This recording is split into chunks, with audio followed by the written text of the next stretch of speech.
Assalamualaikum warahmatullahi wabarakatuh. Perkenalkan, nama saya Sarah Seka Putriawati. Saya dari kelas NN 22J. Di sini saya akan sharing sedikit tentang apa itu manajemen risiko keuangan.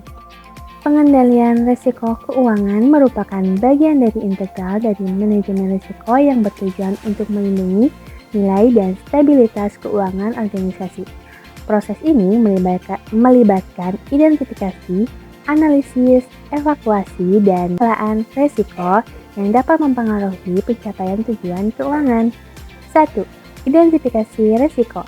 Langkah pertama ini dalam pengendalian risiko keuangan adalah mengidentifikasi berbagai jenis risiko yang memungkinkan dihadapi oleh organisasi.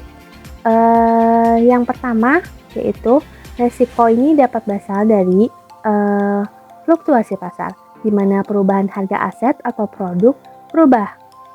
Selanjutnya ada perubahan suku bunga, di mana dampak dari kenaikan atau penurunan suku bunga terhadap biaya pinjaman.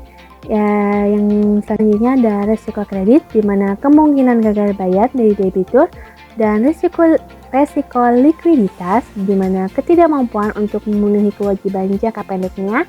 Selanjutnya ada risiko operasional, di mana kerugian akibat kegagalan proses internal. 2. Analisis risiko. Setelah risiko diidentifikasi, langkah berikutnya adalah menganalisis risiko tersebut untuk memahami dampak dan probabilitas terjadinya.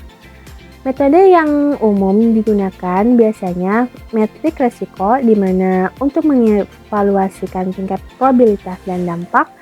Ada juga analisis statistik yang menggunakan data historis untuk memperkirakan kemungkinan terjadinya risiko. Yang ketiga ada evaluasi risiko, di mana dalam tahap ini risiko evaluasi untuk menemukan prioritas penanganan itu juga dinilai berdasarkan tingkat dampaknya, seberapa besar kerugian yang mungkin terjadi atau probabilitas terjadinya, di mana kemungkinan risiko tersebut akan terjadi. Pengembangan strategi pengelolaan risiko. Setelah evaluasi, organisasi perlu mengembangkan strategi untuk mengelola risiko. Strategi ini dapat mencakup menghindari risiko, di mana mengubah rencana untuk menghilangkan risiko. Ada juga yang mengurangi risiko, di mana mengimplementasikan kontrol dan mengurangi dampak atau probabilitasnya.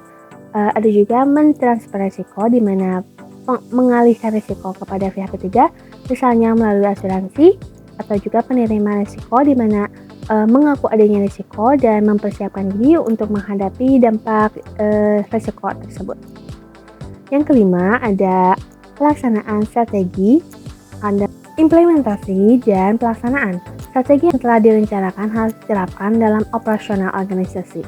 Ini mencakup penerapan kontrol internal, serta perubahan kebijakan atau prosedurnya. Pelatihan bagi karyawan untuk memahami dan menerapkan strategi untuk pemahaman pengelolaan risiko juga. Yang keenam, ada pemantauan dan tinjauan proses manajemen risiko, di mana yaitu adalah keberlanjutan. Oleh karena itu, pemantauan secara berkala sangat penting. Hal ini juga meliputi memantau aktivitas, strategi pengelolaan risiko, serta melakukan penyesuaian berdasarkan perubahan lingkungan bisnis atau kondisi pasar. Tujuan pengendalian risiko ini juga bertujuan untuk mengendalikan risiko keuangan, di mana hal ini melindungi aset organisasi dari kerugian finansial, serta mengurangi kemungkinan terjadinya kerugian yang signifikan. Meningkatkan pengembangan keputusan dengan informasi yang lebih baik mengenai apa itu risiko. Memastikan kepatuhan terhadap peraturan dan standar industri. Dengan menerapkan proses pengendalian risiko ini juga keuangan secara sistematis, organisasi dapat meningkatkan stabilitas keuangan dan mencapai tujuan jangka panjang dengan lebih efektif. Sekian, terima kasih. Hanya itu yang bisa saya sampaikan tentang pemahaman apa itu pengendalian risiko keuangan. Assalamualaikum warahmatullahi wabarakatuh.